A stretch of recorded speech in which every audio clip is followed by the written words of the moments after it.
If you haven't used Assembly Planner that much, basically, we have a few different main libraries that everybody hits. Component is where your parts and bills of material are going to be stored. Most of our customers will have everything from models all the way down to raw materials and consumables.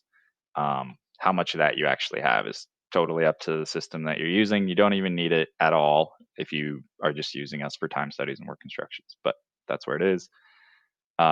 Routing in our nomenclature is basically usually a physical assembly line. Sometimes it's a collection of subs, sometimes it's a collection of work cells, whatever. But it's basically a grouping of stations the way that we use it. So if you see here, I have line 1A through J. We use effective dates to say whether a station is being used currently or not. There's a lot of other things you can do with effectivity using serial numbers, model option mapping, stuff like that. I'll get into it a little bit later, but not much now. General navigation. Anytime you're in one of these screens and there's a level beneath it, you can double click to go into the next level. So you'll see this routing jumps down to operation. So I've gone into one of my stations. In that station, L1A, I have all of the work that I need to do, the time that it takes, the operator, value, non-value added, and I can have other information in here, PPE, things like that. Again, if I double click on a row and go in deeper, I can see the details of this activity. So what?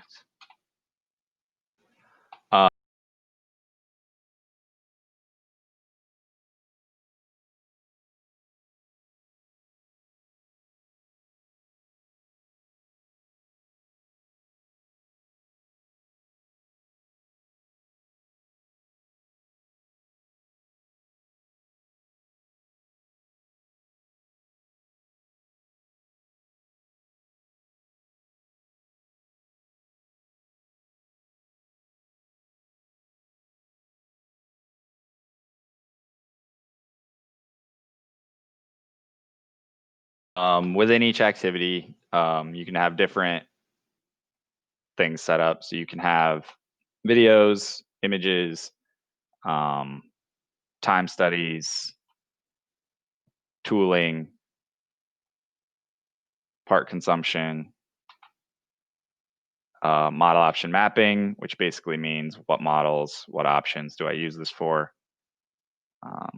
Any documents you want, images, quality documents, whatever. And that's basically it. So for this example, for doing line balancing, I'm really concerned about model option mapping and time, because those are my main two things when I'm doing line balancing. So I did all my pre-setup. I don't really need to worry about this. My current line, I have one operator per station. So I'm going to jump into actual line balancing, do that, go to modules, line balancing. I'm going to hit open first just to show you the structure that I have. So what I have is I have different balances for different years. Within those years, I have a few different things. So I have archive, old things I'm not going to use anymore. I have my current balances. So I have one that's 10 stations at 130 minutes, 9 stations at 140 minutes. The current one, which is 10 people, one person per station, as allowed. And then I have my max running, as many stations as I can fit at 70 minutes. I also have one that I worked on earlier this week, but I haven't decided whether I want to use that one yet or not. So with each of these, at any point, I can run reports on any of these. I could publish these to our shop floor viewer. I don't know if you saw the last week's, it was about execution systems and capturing things in the shop floor. You can directly publish your line configuration from a scenario into that system so that we know models and options per operator. What are they supposed to do? What activities are they responsible for? What tooling do they need to use? What parts are they supposed to consume? All that good stuff, just from here. So one of the things that we've gotten more into as people have used the system for longer is um, doing folders and ownership based on either lines or years or um, run different run times for a line. They can all be stored separately and then used as needed. So what I'm going to do here is I'm going to create a new one.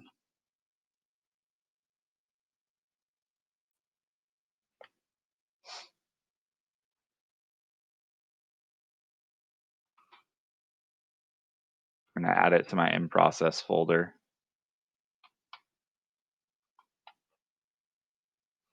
I'm going to set a date out in the future because I don't know exactly when I'm going to do this, but my thinking is what I'm going to do is add in a bunch of stations to try to catch up after doing one operator per station all summer.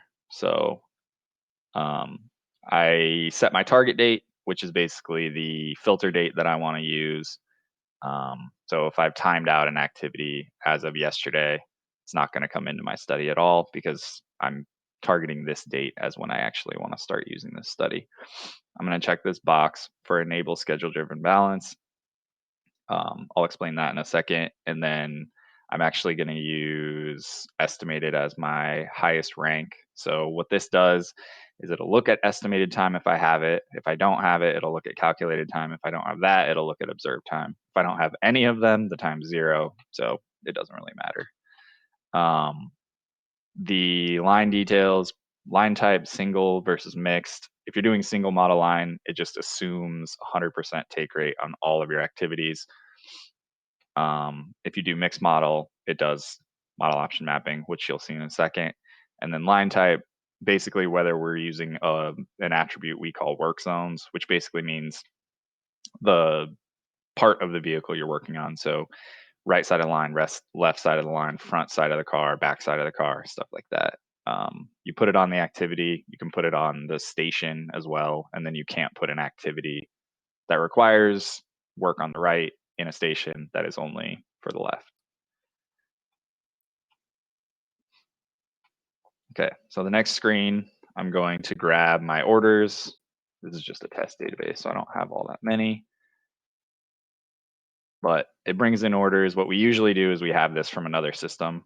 So we just daily, weekly, whatever, depending on the runtime. We bring in new orders, refresh it. We know how many of this model we're going to build in some window of time. We know how many of those models are going to have what options. And we know what date they're going to be built on, roughly. For this example, I'm actually, since I'm doing it out in the future, I'm going to go back and I'm not going to use schedule driven. I'm still going to grab my orders just to show you that you can get a baseline. So it'll tell me 40% of them are last year's model, 60% of them are this year's. I'm expecting that to change a little bit. So I'm going to say 25 and 75 as of November because that's the date that I put. It's still going to pull in and put in the percentages based on the option content per model. So when I have a 2019 model, I expect 40% of them to have this option. So that's the main reason I brought the orders in, because this should remain basically the same per model. Next thing I need to do is add my routing, my line 1 routing. So this is the one that I was working on where I had 10 stations, 1 operator per station.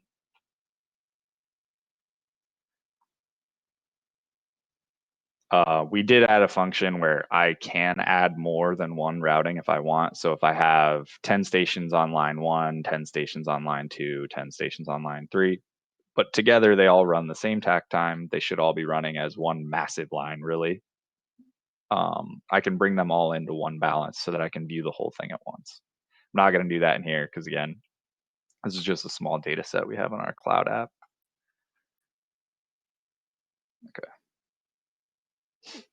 When I hit next, it's going in and it's finding all the stations that I have in my routing, what resources are there, what area it's in, and how many operators there are.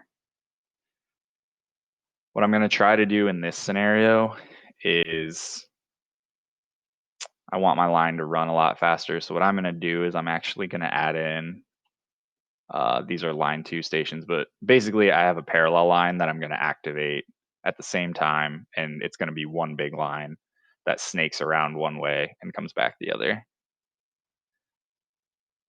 So I'm adding in all these stations. They won't have any work content yet, but they're already in my database, so I can use them as needed. If I wanted to, I could just add a station, randomly name it, but I created these ahead of time, so I'm going to use them. This screen, you can choose what unit you want to see your time in. For this database, my activities are pretty big, so I'm leaving it in minutes. A lot of people will do this in seconds, and then it just shows you your review of all the tasks that are about to be brought in. So it'll tell you the take rate, total time, and then there's a preference on whether we bring in 0 take rate, 0 time activities. You can include and exclude activities as needed. So if you, for some reason, you didn't want any from one station or any from one work zone, you could exclude all of those in here. Once I have everything set up that I need, hit finish, and what it's going to do is it's going to go through and generate everything. So it's going to generate our sheets at the top, it's going to generate our sheets at the bottom. As you can see, I have a few violations in here, based on having run this at a weird rate because of the restriction of only having one operator per station. You can change your chart filters pretty dynamically. So if I want to see my 2 models next to each other, I can do that. If I want to set attack time, I can do that. All it really does is put a target to aim at. Like I said, I knew this line was going to be pretty bad.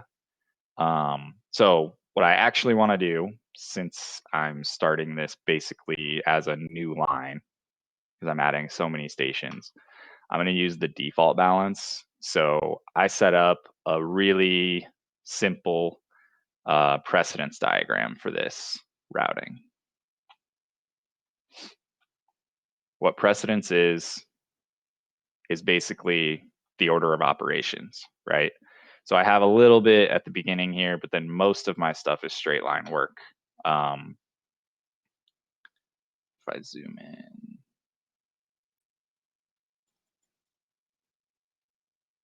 you can see that each one of these are actually an activity that was in there. So attach breather, attach hydraulic tubes, secure hydraulic tubes.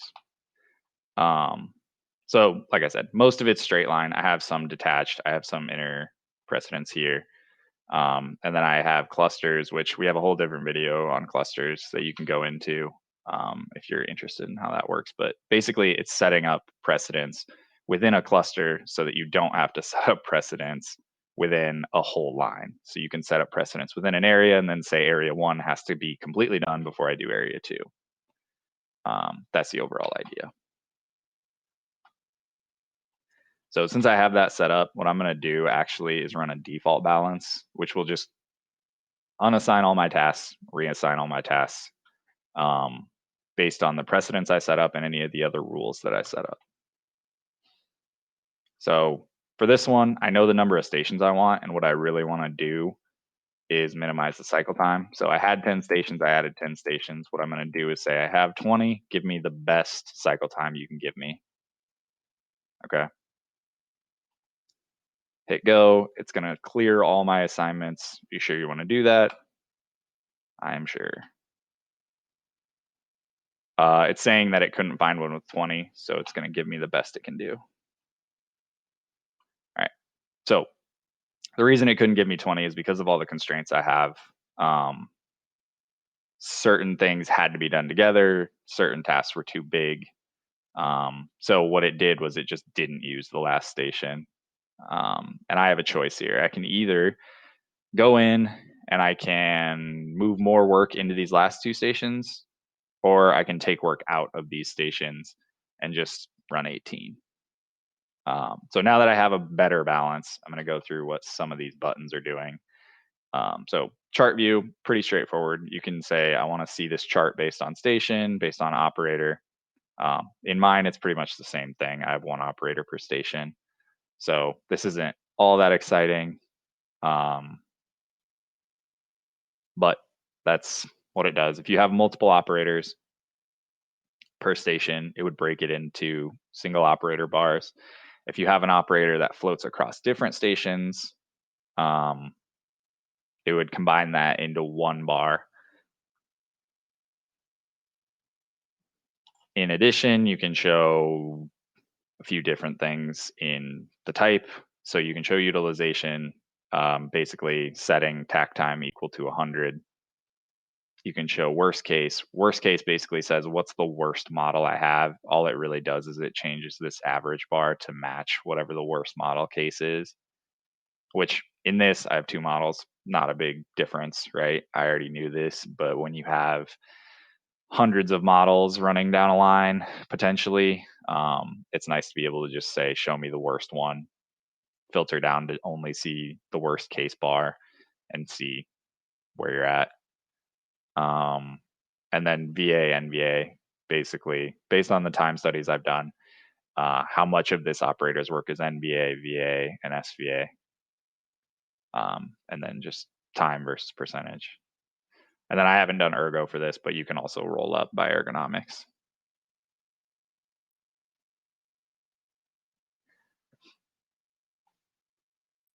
Okay.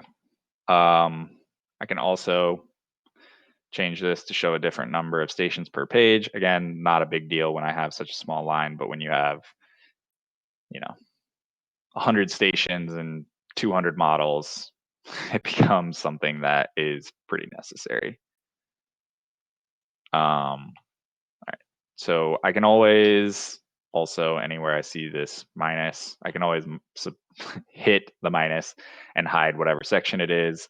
Again, not a big deal because of how small this data set is, but it does come in handy for other people with a lot more data. So what you can do, double click on the station, you can see the activities down here that belong to the station. It'll tell you the operator, it'll tell you the sequence number, the task number, the description of what you're doing, net time and waited time. If you're curious to know why the waited time is different than the net time, you can click on the models and see what model's bringing it in. Click on the options, which I don't have in this station, and see the options that are bringing it in at what percentage. Okay, so I'm going to go back to my full station view. And I'm going to decide what I want to do with these stations back here.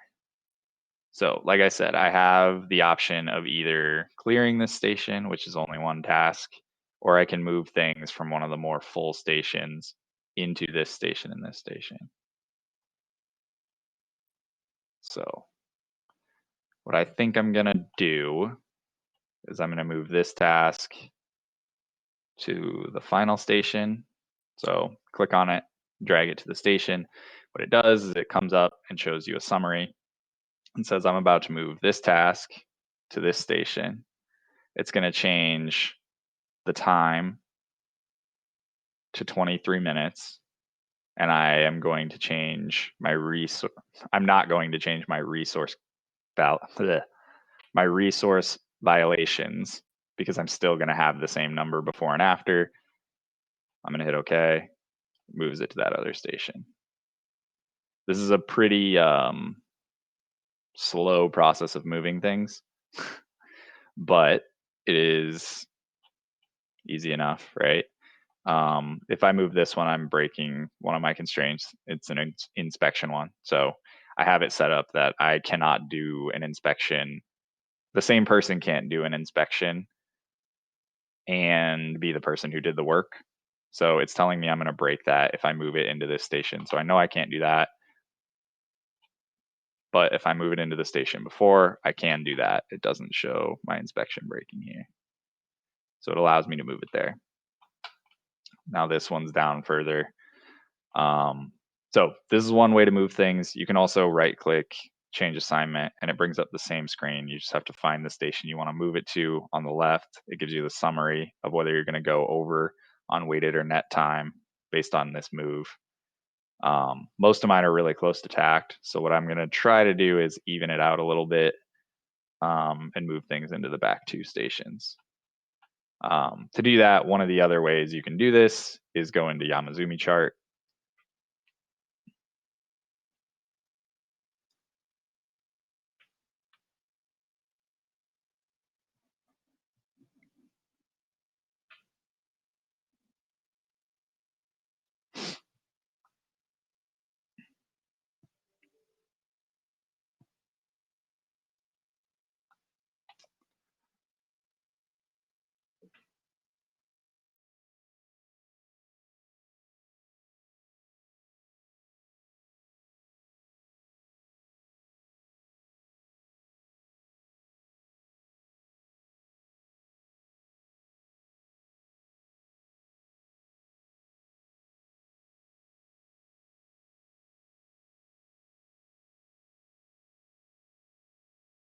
Yamazumi chart, I assume if you're on this, you've heard that word before. But basically, it's the same thing, just in a different structure. A lot of the same filters, so I can filter my stations in and out. I can change my view to be operator or station. I can change my coloring by task or group, by VA, NVA, SVA. I can change my model filters just like the other sheet.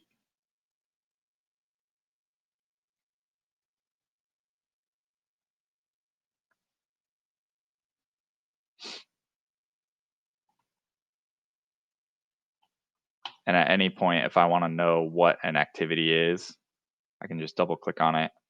I can see what models it has, whether it has tooling and consumption. So that was a bad example, but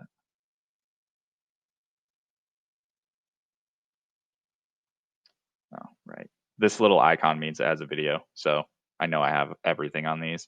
So these are the parts that it takes to do this. Doesn't require any tools. It's only for this option and this model. This is like the general information about it. That error, by the way, is just because I didn't re-upload my videos to the cloud. It's a lot of space. But if there was a video, it would be there. So what I'm going to do is I'm going to move a few things back to try to fill these. So I think what I'm going to do is I'm going to move this here. This is a precedence violation. I'm going to let it happen, but basically it means I'm doing something out of order based on my precedence.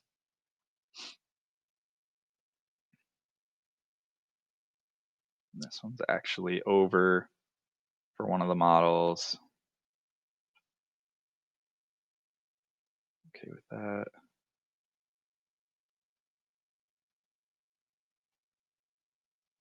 Okay, so you can see moving in here, pretty easy. Brings up the same screen that it brought up in the other UI. So you can choose which way you want to do it. You can choose whether to do it in here or do it in the other UI. Once you're done in here, close out of it. It refreshes everything in here. So you can see my stations are a little bit different over here. I could keep moving this around, keep trying to optimize it. What I actually am going to do is I'm going to get rid of one of these stations because I don't have enough work. So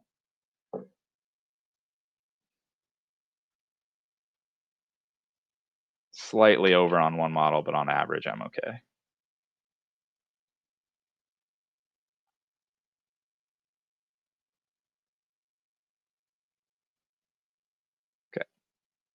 Okay, pretty good to go. Once I've finished this, all I have to do, there's a couple different ways to get this into the shop floor. So one, the easiest way is you go to data management and publishing. We have a thing called scenario publishing. So you go in here and you say, okay, so I know that this balance is done.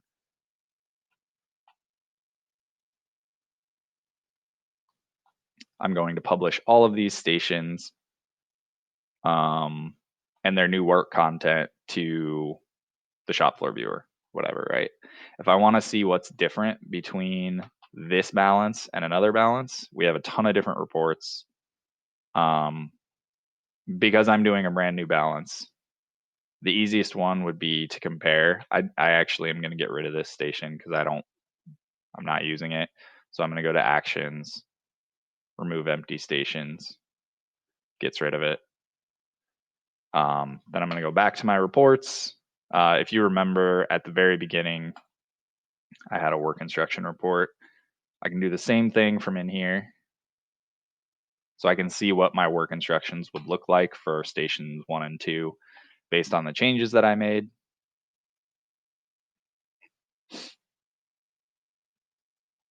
So what this is doing is going back into the routing, finding all the relevant information that it needs, parts, tooling, all that stuff, and creating a work instruction. So I could potentially print it out, take it to the line, and I'm done, right? Another report that I use a decent amount is this scenario comparison report. So what I can do is I can go and I can use the database. So this is going to compare it against the routing, the current routing that I loaded. And then this is going to compare it against the scenario that I am currently working on. And then I can say which stations do I want to compare this against. Hit go. And what it's going to do is it's going to tell me for each station, what have I added? What have I removed? So I've added these tasks. I've removed all of these tasks. This first station was a mess before. And then the rest of them more consistent. So I'm adding things, I'm removing things. I'm adding things, I'm removing things. Right. This is just basically a review of where we were at versus where we are now based on time. We have the same report for tooling. We have the same report for parts. Again, because of those activity building blocks, having everything, we can get a report that is run by any type of aggregation you want. So anything you've entered into activities, we can reaggregate based on a new balance. Let's assume I went through all that. I decided that this balance was good. This is what I'm going to run starting in November. So do I really want my routing to still show the old version, right? What if somebody comes in here and looks at this? They're going to think this is what we're running on the line, and that's not going to be true as of November. So we put a function in here, and this is pretty commonly used when a lot of different people are in the system because it's hard to know, even though you have, sorry, wrong button. Even though you have this folder structure, it's hard to know what is actually being used on the line, especially in a situation where you have multiple scenarios and you're running multiple different line rates. I've seen people that, based on staffing changes throughout the week, they might have to run different scenarios, different tack times. They're usually just shuffling tasks forward and backward one station. But if you're doing digital work instructions, and like Dan showed last week, if you're doing MES functions where you need to capture parts at certain operators or stations, you really, really need accurate work instructions on the line. So people will go in and publish this like the night before or the day of and just say, okay, I know this is how many operators I'm running today, publish that scenario. So they might have a lot of scenarios active, but there might be one that is like our default. This is what we're running unless we publish something else. That's what I want to set my new scenario to be. So what I'm going to do is I'm going to apply it back to the routing so that everybody knows that that's the one that I chose. That's the current scenario as of November 1st, as of the date that I chose. So I go actions, apply scenario, warns you here saying, you're going to wipe out that routing and put all this stuff where you said as of November 1st. I'm okay with that. So what it's going to do is it's going to go check out that routing. It's going to move everything around to match exactly what my scenario says. And it's not going to check it in. So I do have the chance. I can go back and review it in the routing, make sure everything worked how I think it should work, make sure it's what I want. And then once I check it in, everybody else is going to know that I did it. It's in here that I did it. And everybody knows that that is what we're running on the line. So if I go out here, back to my line 1, you can see that it's checked out now. Doesn't have this little lock on it. You can see that it added all of my new stations, right? All my new stations are being added as of 9:15. If I go into any of these stations, so if I go into the first station, you'll basically see what you saw when I did that comparison report. So you'll see all the ones that were set as remove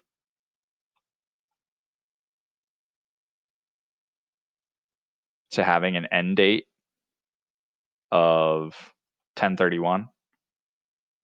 And all the ones that I'm adding have a start date of 11/1.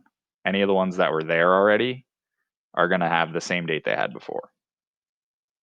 If I want to filter as of today, I can see what I'm running today. If I want to filter as of past November, I can see what I'm running then.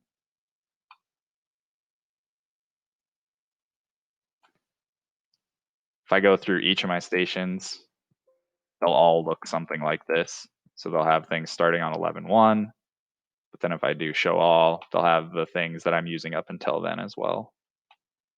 If I go to my new stations, they should only have things starting as of 11/1. Even if I do show all, they have nothing in them before, right? I can run my work instructions from here. I can publish from here. I can run any of the reports I want from here. I can make changes in here, whatever I want. Once I've decided that my routing is good to go, I can do check in all, commits all my changes. Everybody now has this in the system as live, right?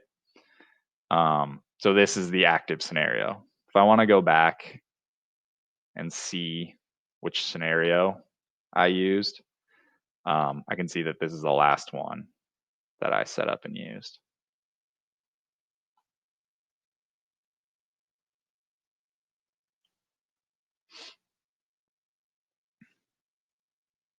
Okay. So that was based on my late start and the fact that I usually try to end 10 minutes early. That was a pretty quick crash course in line balancing.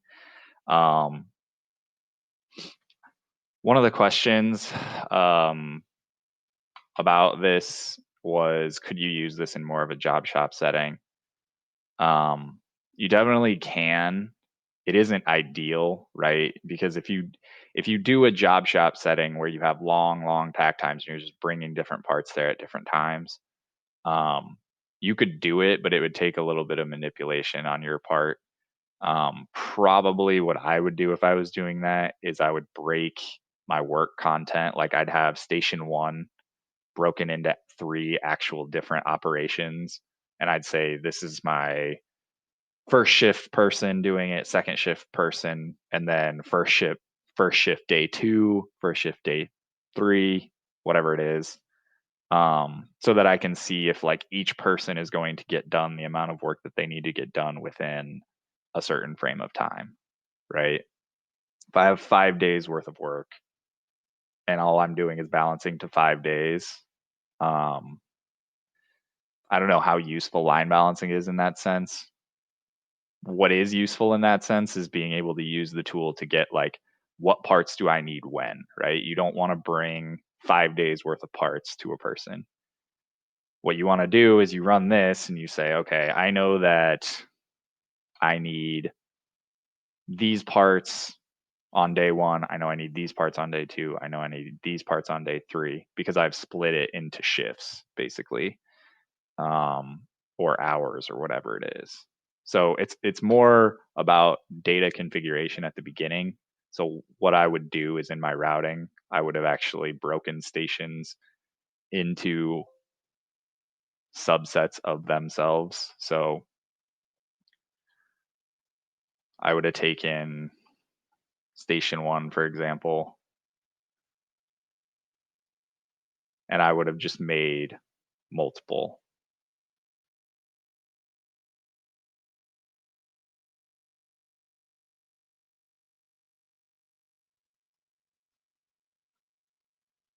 This way I would know like, and then I fill those with activities, right? And I know that on the first day, he's going to be doing the first one. Second day, he's going to be doing the second one. Third day, he's going to be doing the third one. That way I know what tools, what parts he needs for this one, this one, this one, and this one separately. And that's just my first thought on it. There might be other ways to do it, just depending on, the actual configuration of the line, how many operators there are, stuff like that. And we have other tools that deal with scheduling and drift analysis and things like that I'm not going to get through. But um, because of the amount of information we're bringing in from different systems and the amount of information we're tracking, like I said, if you saw the MES one from last week, we know where you're at in your process. We know what parts you've already used, what parts you're going to need soon. In some of our systems, we know when you're going to run out of that part, when the whole plant is going to run out of that part, stuff like that. So um, the whole basis of this is setting up your operations and activities in a flexible way so that you can move them around from place to place so that you know what you need when you need it, based on, you know, how much time things are going to take, what tools they require, and what orders are coming through the system.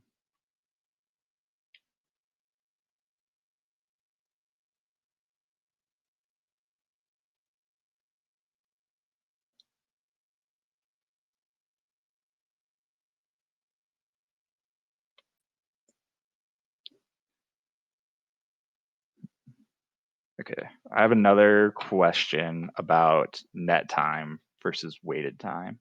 So the one thing you have to be careful of if you're doing line balancing, you have net time and waited time,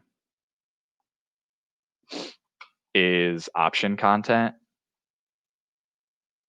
But I don't know. Thomas, if you're on, I think I would have to go through that with you um, in a separate meeting because I think there's a lot of confusion about like how this gets computed, but there's also a lot of preferences that go into it. So I would need to look into the specific system we're using. So just so you guys are aware, in tools and preferences, we have all these different um, configuration settings for line balancing. So if I don't put model option mapping, what does that mean? If I have model but no option, what does that mean? If I have option but no model, what does that mean? Do I bring in tasks that don't have any models and options? Do I bring them in at 100?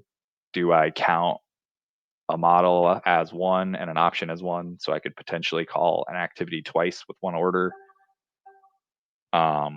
All that stuff is configurable. So without seeing specifically these settings and the scenario, I can't really I can't really get into any specific questions.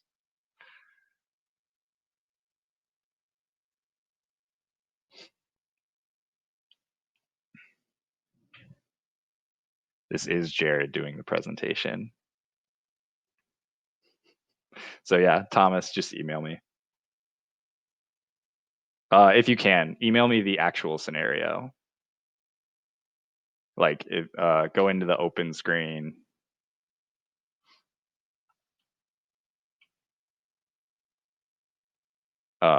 And hit this export button. If you do that, then I can load it into my system and try to take a look at it.